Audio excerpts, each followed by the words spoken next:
It is the Friday edition of TexAgs Rewind presented by Yeti. I don't have a good one for Yeti, but I need to come up with like a... There's Yeti right there. Yeah. Hold up the cup. It's got TexAgs and Yeti. I like the black. I do too. They got so many colors. And if you saw my house, I've got maroon, white, black. I've got a bunch of others. Bronny's, I guess, going to go bench press. He's going to go lift. You know what my favorite shirt is? I got a Yeti T-shirt years ago, and that is the ultimate knock around the house sleeping shirt. Yeah. It's the most comfortable shirt I own. T-shirt. So on the show today, OB live from Nashville. We got Zoom to work there. That ended up working out. We tested him, and it worked. You didn't do it. OB handled Zoom. I like that. He did Zoom, no problem. See? Yeah, you can teach an old dog new trick. You can. Dane Bradshaw, SEC Network. He was good. He was really good. Like that. We did talk about Aggie baseball. Big series coming up this weekend, and of course SEC play a week away.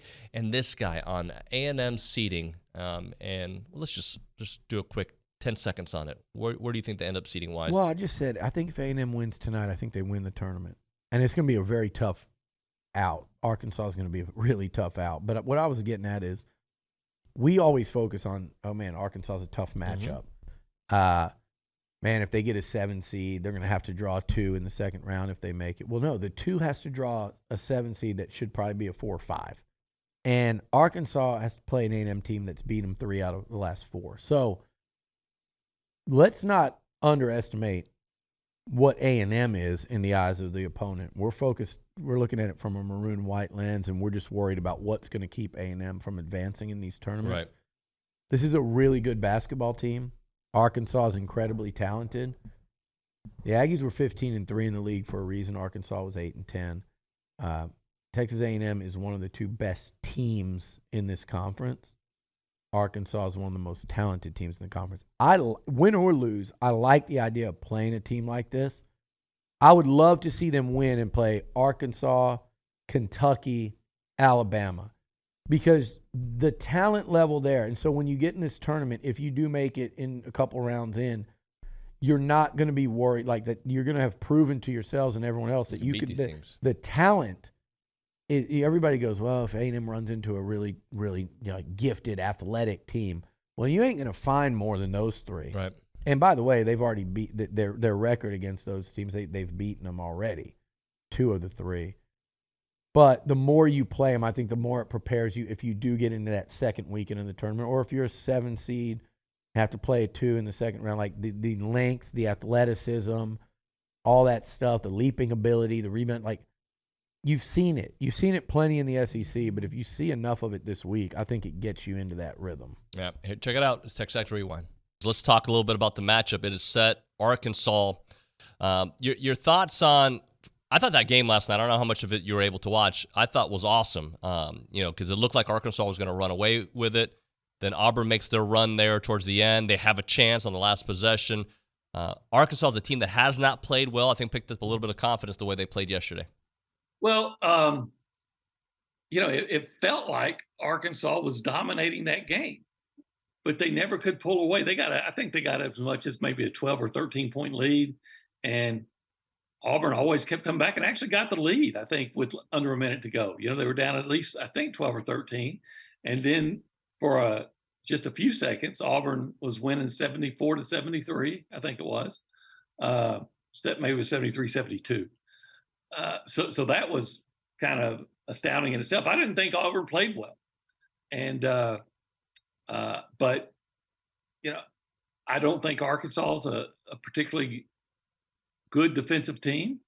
And had Auburn been shooting a different or a little bit better percentage, or being a little more disciplined with their shot selection, I think they could have pulled that one out. But they didn't, and A&M's going to have a tough game tonight. They're a team that it took a little while to get going. Once they've gotten going, it has been fun to watch. They are led by those guards, obviously, and Wade Taylor and Boots Radford. What do you like about the way A&M plays? When coaches say that they need to establish an identity, man, A&M is the blueprint for it. They figured it out. And look, they were the most disappointing team in the SEC in non-conference. I saw them in person at the Myrtle Beach Invitational, and man, it was head scratching.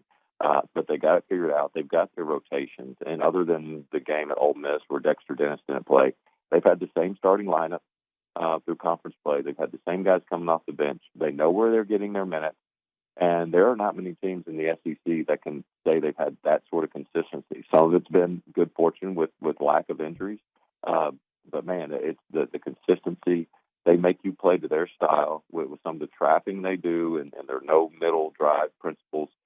They're the aggressor. And of course, they're so good at getting to the free throw line when you got guys like Radford and others and how physical they are. They crash the glass extremely well. Oftentimes, they send 4 guys to the offensive rebounds and only 1 back. So that can put their transition defense in a little bit of peril.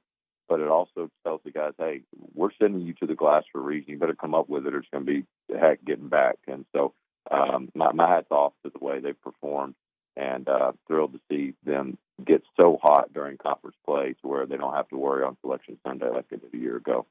How much do you read into how a team does in a conference tournament and how that correlates to the actual NCAA tournament?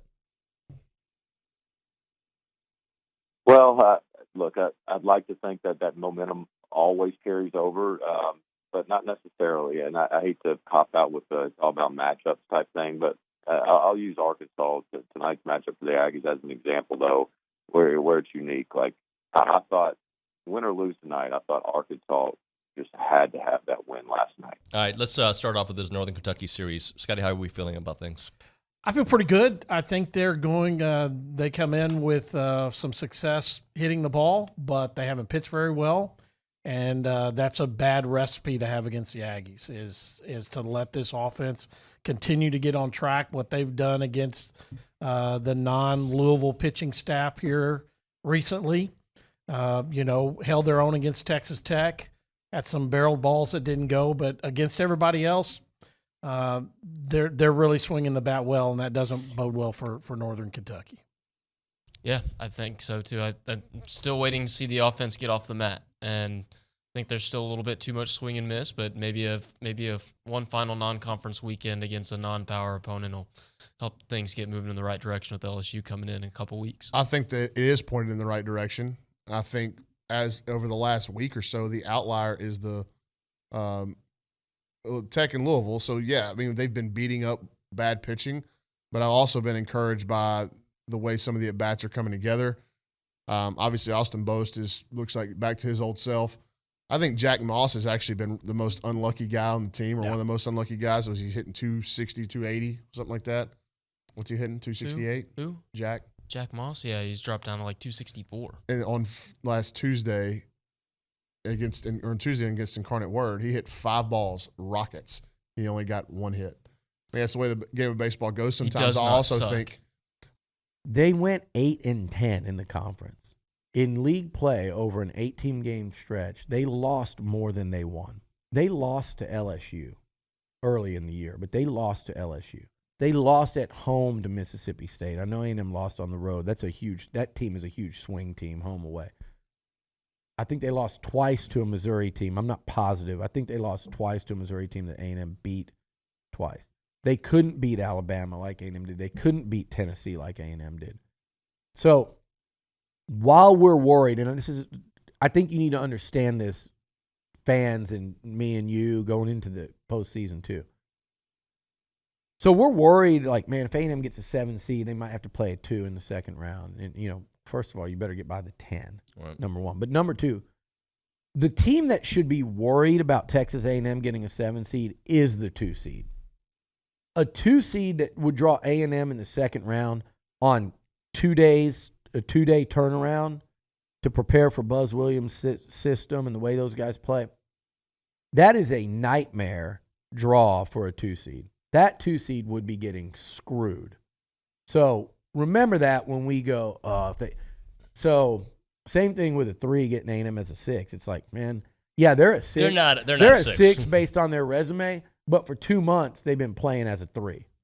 So while we're sitting there worried about who A&M plays and they get Arkansas, they should be worried about the Aggies. Arkansas should be going, okay, this A&M team has beat us. I forget how it went last year. The I think Aggies they also split with Arkansas, but I think A&M won the second. They did. So A&M beat them twice to end last year. They beat them once this year. The Aggies have beaten Arkansas 3 out of the last 4, and they beat them in this tournament last year. So the only thing that would normally concern me is Arkansas as A&M last year. They're in, but they went 8-10 in the league, and they really need to. They probably feel like we need to keep winning games. But I think look, we got to hit a break. But I think it's so disrespectful that Arkansas, who goes 8-10, is in the same ballpark conversation seating wise. They're like an 8-9, right? I agree. Yeah. And I think that's the part that I have an issue with. All right, that's going to do it. Like, comment, subscribe, and go follow Billy on Twitter. How about that? That'd be nice. See you next time.